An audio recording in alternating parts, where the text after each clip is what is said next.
Punta na. Doctor. Sunny day today here in Germany. Mamaya mas-CS ako, ganyan. Sabi niya, ano okay lang yan.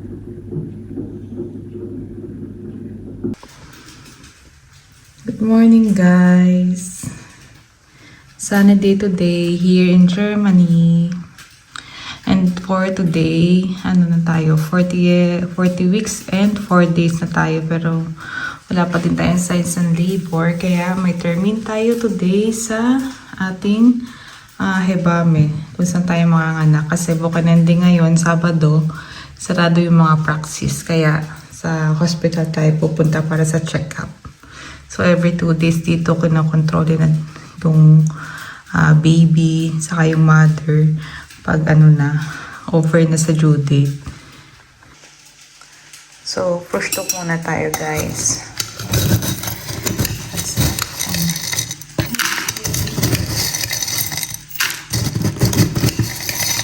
Yogurt on the December.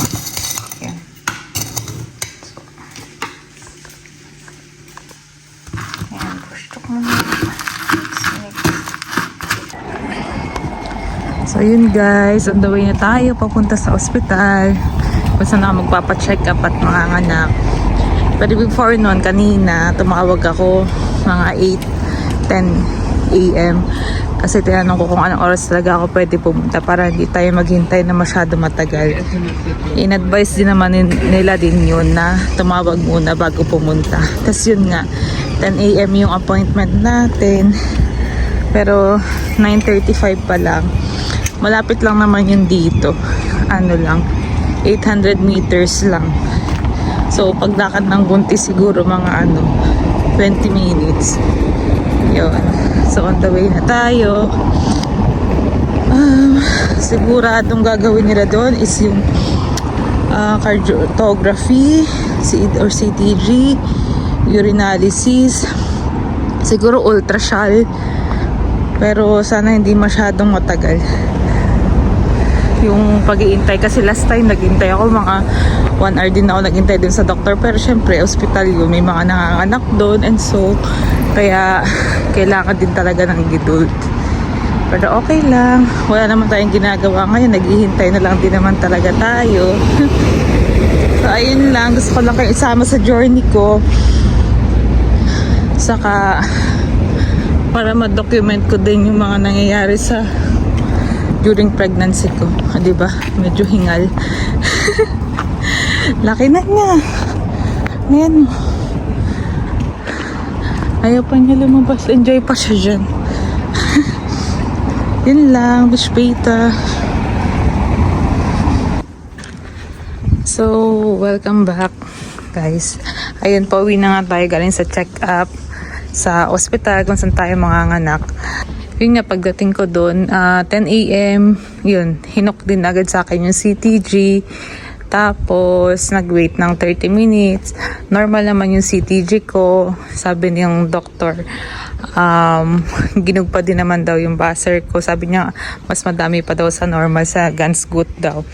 Tapos, yun, nagbigay din ako ng urine probe. Hindi ko pala natanong kung ano yung result, pero lagi namang normal yun. Pero sa isang araw, tanongin ko na lang kung ano yung result. Tapos yun, chinek yung BP ko, okay din naman. Then,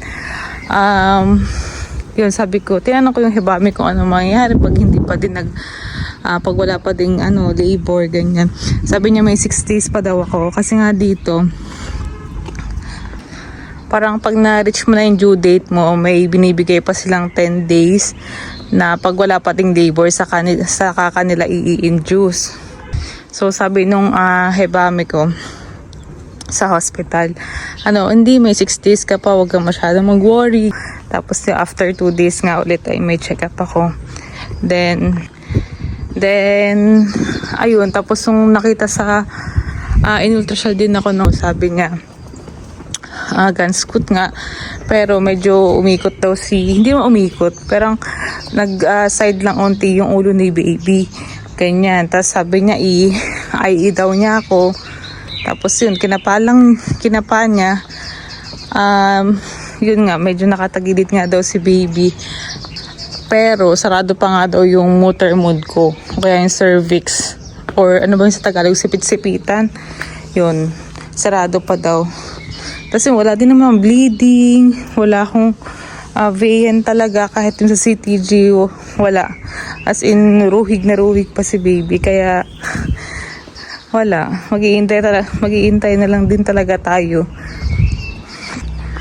Tapos wala din binigay sa akin ng pampalambot ng cervix kasi 'di ba usually alam ko ganun sa Pilipinas binibigyan ng ano bang tawag doon, primrose oil. Yung parang pwede mong i-take orally o kaya ipasok sa vagina mo para lumambot nga yung cervix kasi nga over na sa due date. Alam ko may mga ganun binibigay yung mga obigay ni, pero dito wala. Wala nina-advise, di din nga ako in-advise na, gawin mo to, gawin mo yan, bilhin mo to, inumin mo to, ganyan. Walang ganun. Basta intay-intay lang. Parang guns relax lang sila dito. Hi guys, I'm here. So, ayun, nasa bahay na nga ako.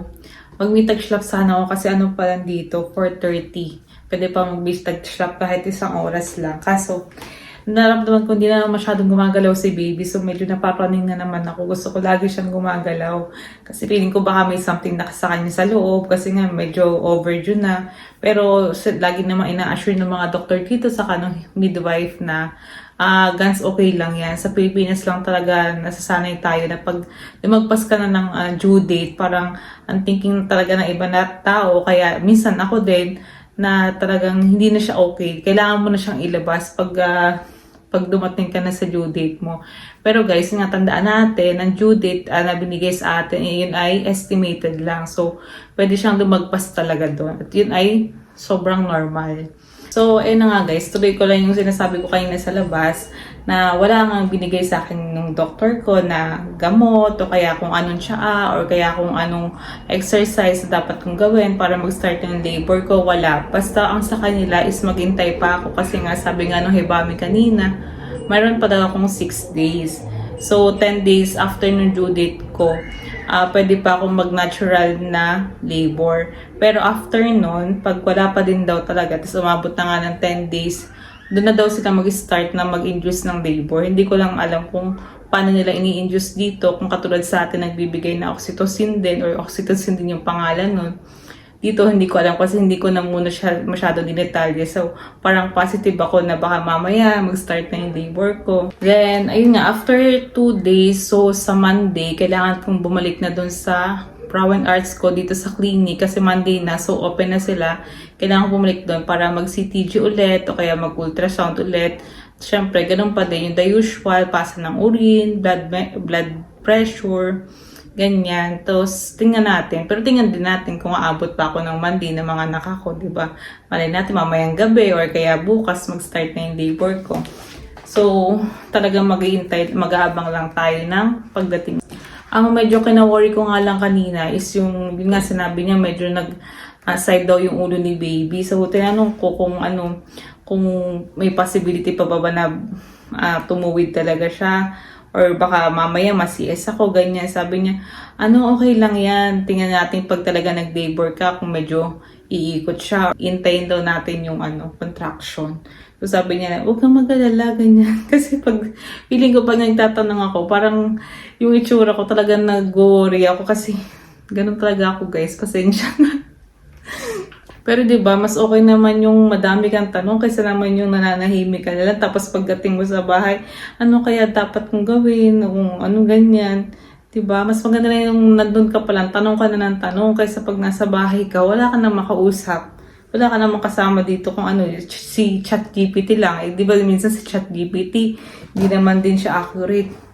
So, ayun lang guys. Natutuwa ako kasi may iilan na nakakapanood ng video ko sa about pregnancy ko dito sa Germany. Hindi naman ganun katabi. Siguro mga 10 views, ganyan. Madami na yung para sa akin kasi sino manonood ng 10 views. Wala naman akong kilala sa YouTube, di ba?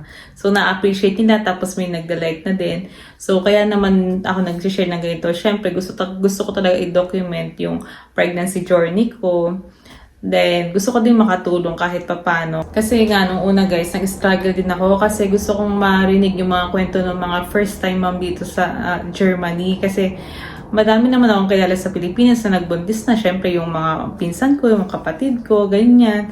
Pero iba pa din talaga yung pregnancy journey dito sa Pilipinas, saka dito sa Germany. So, yun. Kaya ako naggagawa ng ganitong vlog kasi para makarelate din kayo kahit pa paano, or kaya ma-less yung anxiety nyo, ganyan. Kasi ako talaga nung una, anxious talaga ako.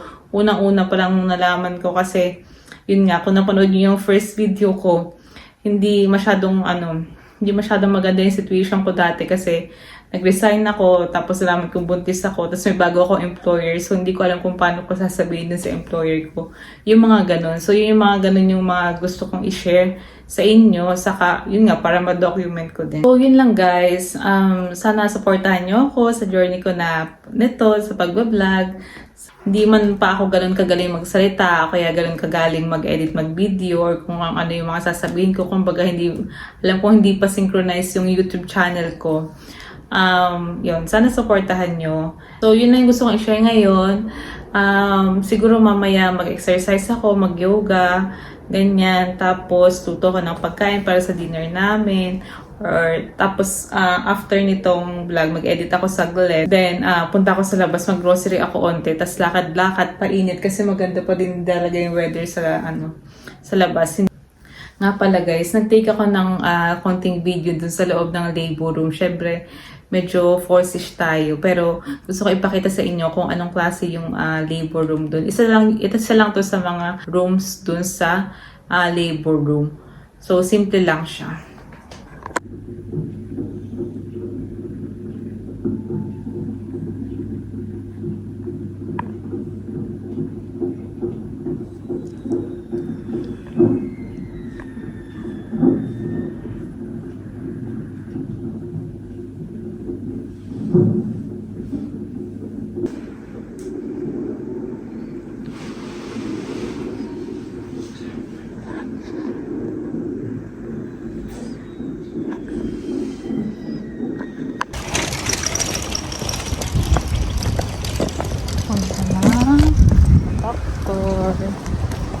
Check up si Marte. Lalabas na si Martha. Si Marta, Ito ayaw pa na. lumabas.